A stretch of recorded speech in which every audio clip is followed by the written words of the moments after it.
Jusqu'à la fin et même affaibli, Jean-Marie Le Pen n'aura jamais voulu renoncer à son rôle de patriarche. À l'aube de la présidentielle, entre Éric Zemmour et sa fille, il fait son choix.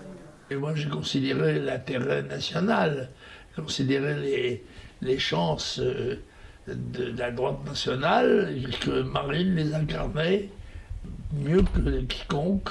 Être fidèle à sa fille, malgré les trahisons, comme un ultime pied de nez du politique le plus provocateur de la Ve République. Monsieur Durafour, crématoire. Je vais faire courir, moi, tu vas voir le rouquin là-bas. Hein? PD! Une vie politique qui commence en 1956.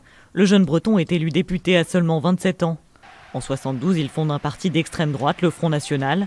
Longtemps confidentiel, il s'implante peu à peu, alors que son leader forge sa réputation à coups de polémiques. Je ne dis pas que les chambres à gaz n'ont pas existé. Je n'ai pas pu moi-même en voir, je n'ai pas étudié spécialement la question, mais je crois que c'est un point de détail de l'histoire de la Deuxième Guerre mondiale. Une sortie qui lui vaudra d'être condamné. En 1995, il atteint 15% à la présidentielle, son meilleur score jusque-là. Et pourtant, son parti se déchire sur fond de divergences idéologiques.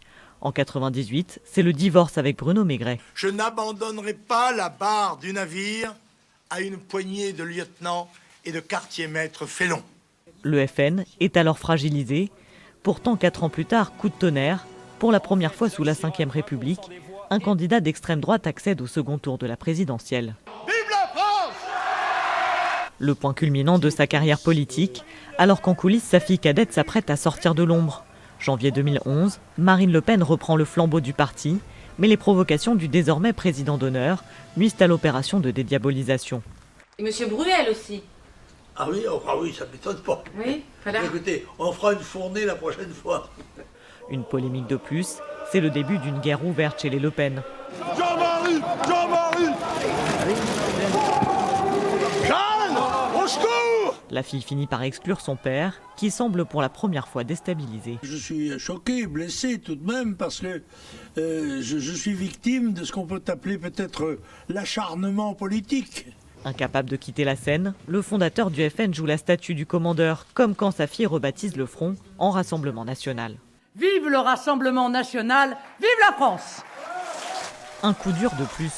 Je trouve ça désolant et ridicule et peu performant. Mais au crépuscule de sa vie, Jean-Marie Le Pen se réconcilie avec ses filles, tous réunis sur cette photo, au point de désavouer sa nièce Marion Maréchal, qui refuse de soutenir sa tante Marine Le Pen, le dernier épisode d'une vie où famille et politique auront toujours été intimement entremêlés.